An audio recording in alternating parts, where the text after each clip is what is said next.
Téléspectateurs de Via TV, je vous dis bonsoir et merci d'être au rendez-vous pour votre émission en Tchèpeïa.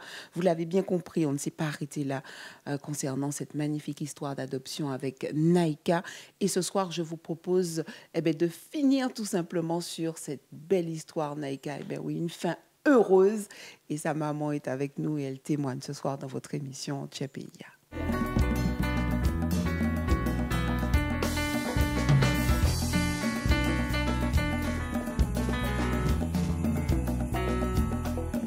De ses collègues de travail qui lui dit « Mais attends, mais moi je connais le préfet. Qu'est-ce que je risque? Je l'appelle. » Elle le connaissait bien. Il l'appelle. Jean-Luc a un rendez-vous avec.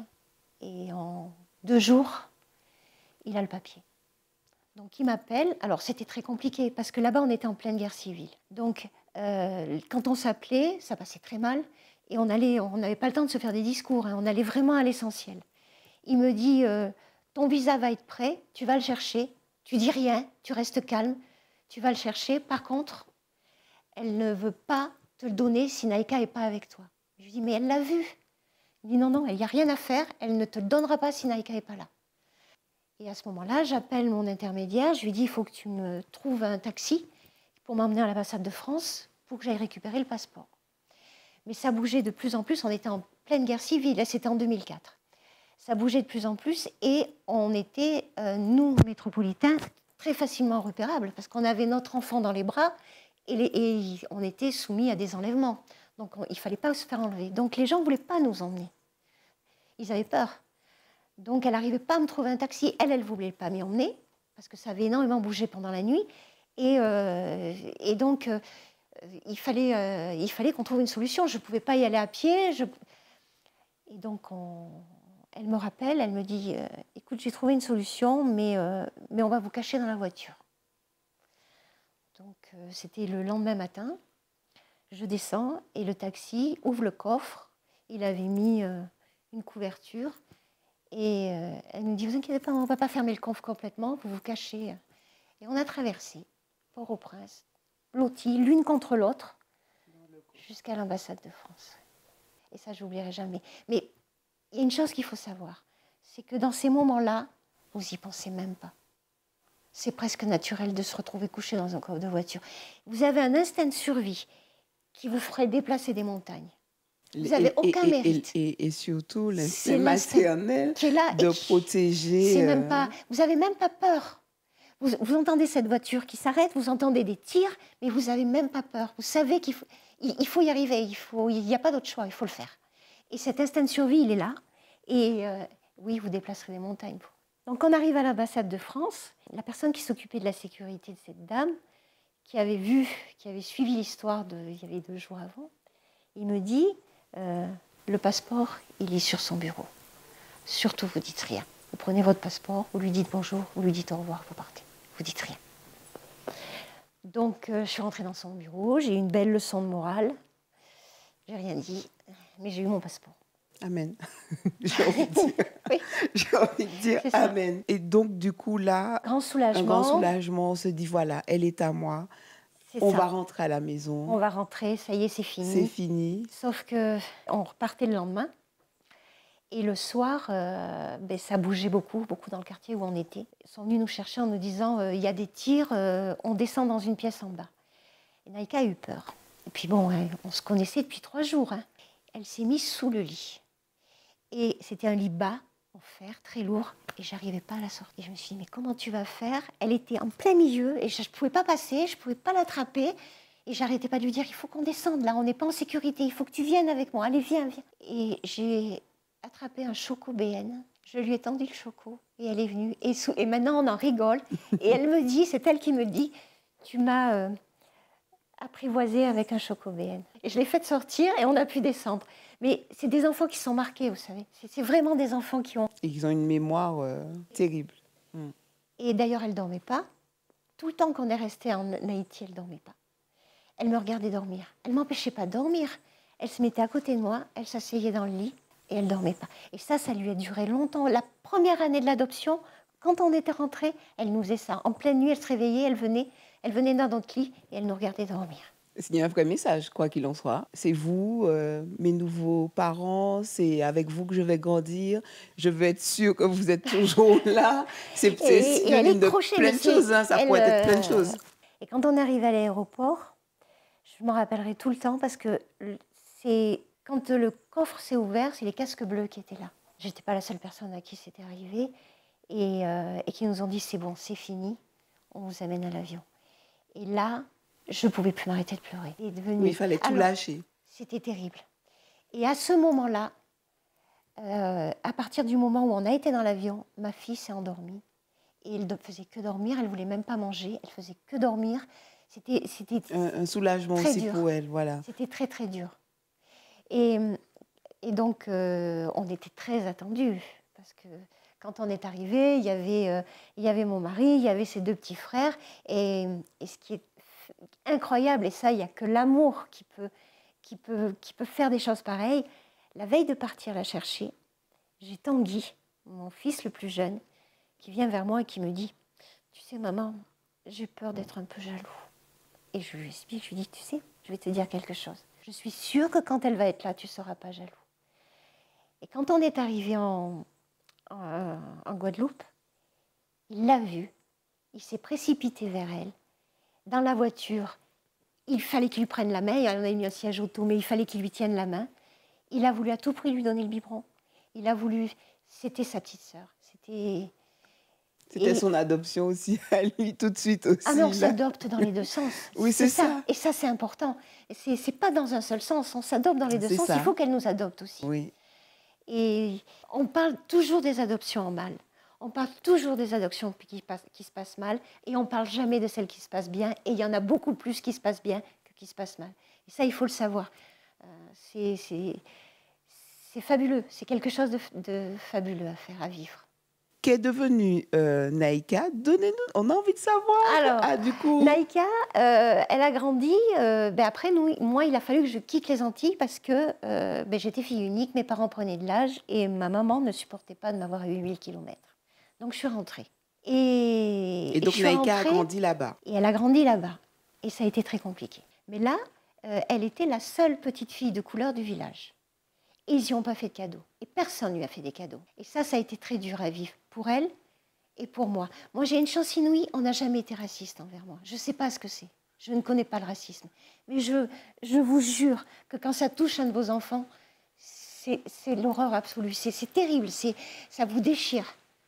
C'est une injustice que vous ne pouvez admettre. Et encore plus pour elle.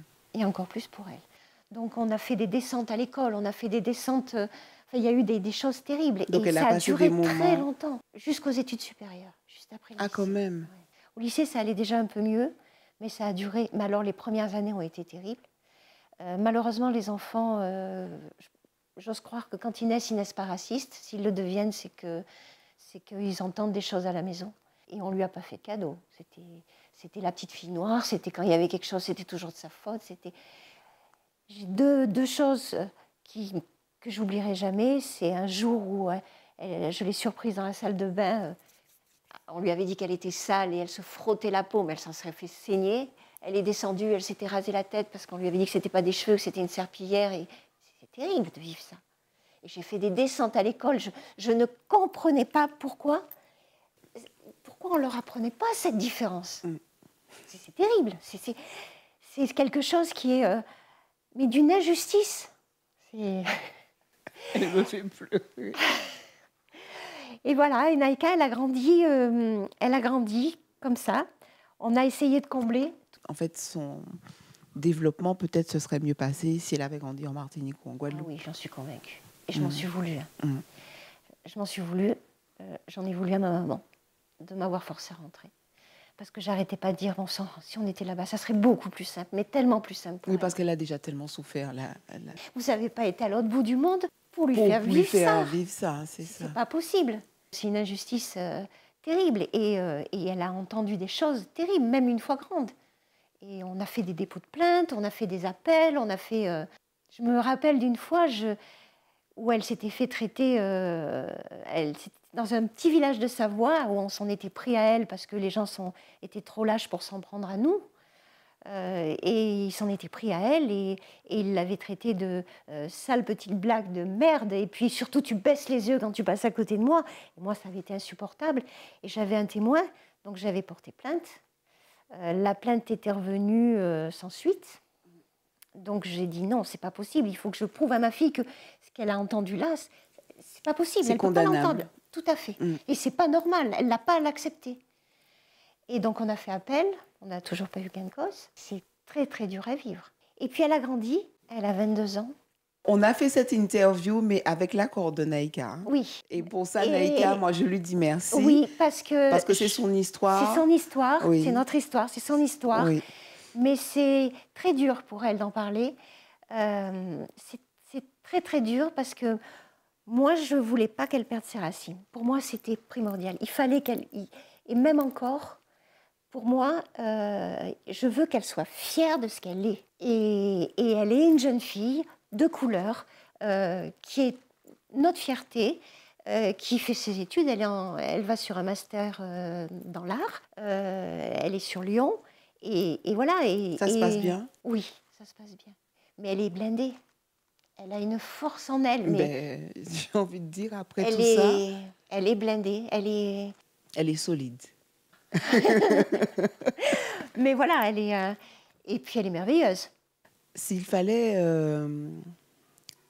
donner un mot de fin pour ce merveilleux témoignage, Sylvie, ce soir dans cette émission GPIA, de manière globale, pour synthétiser justement l'adoption, vous diriez quoi aux téléspectateurs qui nous regardent? Alors je dirais que je ne pourrai jamais le faire, mais que j'aimerais remercier sa mère biologique de m'avoir donné une petite fille comme Naïka. Lui dire merci. Voilà. Et parce qu'elle m'a fait un cadeau, le plus beau des cadeaux qu'elle puisse. Mais surtout à toutes ces personnes qui disent non, nous on n'adopte pas parce qu'on entend à chaque fois ça se passe mal. Mais non, ça se passe pas mal. On n'entend que les versions où ça se passe mal. Mais dans la majeure partie des cas, ça se passe très bien. Et que c'est que de l'amour et que des choses merveilleuses, l'adoption. Voilà, ça serait mon mot de la fin et je suis très fière de ma fille et de ce qu'elle est devenue. Et Sylvie, du coup, retour à Haïti, passage à Haïti avec elle, elle veut y retourner ou pas du tout? Non, elle ne veut pas entendre parler de... Elle ne veut pas, j'ai réussi. Je me suis dit qu'un jour, elle voudrait peut-être connaître son histoire. Ce jour-là n'est pas encore arrivé. J'ai réussi à avoir une photo de sa mère biologique. Elle sait que je l'ai, elle sait où elle est, elle ne veut toujours pas la voir. Je voulais repartir. Avec elle, elle n'a pas voulu. Et puis j'ai une amie ici qui m'a dit Sylvie, il faut que tu arrêtes parce que tu vas trop loin et parce que si elle veut retrouver sa mère, c'est à elle de le faire et pas à toi. Donc on a arrêté, voilà, et on continue notre vie. Elle ne veut pas en parler. Je pense qu'elle a vécu des choses terribles et qu'elle a mis ça dans une petite boîte au fond de sa tête et qu'elle ne veut pas l'ouvrir, cette boîte. Et moi, pas pour l'instant, en tout cas. Voilà. Oui. Et j'ai quelque chose qui m'a énormément touchée, que m'a dit le médecin qui me suit. Alors, en plus, c'est vraiment... La vie est bizarrement faite parce que quand je suis arrivée ici la deuxième fois, j'ai voulu me faire aider parce qu'il y avait trop de choses et c'était compliqué pour moi. Et donc, j'ai enfin décidé de consulter et de me faire aider. Et le psychiatre qui me suit, ça a été le hasard le plus complet. C'est lui qui nous avait fait les papiers pour l'adoption. Et on parle beaucoup de Naïka. Et il me dit tout le temps, mais non, mais c'est normal. Vous êtes sa maman, votre mari est son papa, elle a 2 frères, et puis voilà, c'est sa famille, et puis c'est tout. Et parce que j'ai tellement culpabilisé de l'avoir éloignée de ses racines, que c'était dur pour moi. Pour, en plus, vivre oui. toutes ces souffrances qu'elle a eu à traverser. Merci beaucoup, Sylvie. Merci beaucoup. Merci. Téléspectateurs, c'est ainsi, j'en perds même mes mots, c'est ainsi que s'achève votre émission Entier PIA. On se retrouve très bientôt pour un nouveau numéro. Et pas oublier, cette émission, c'est Azote. Et c'est Zot qui capale.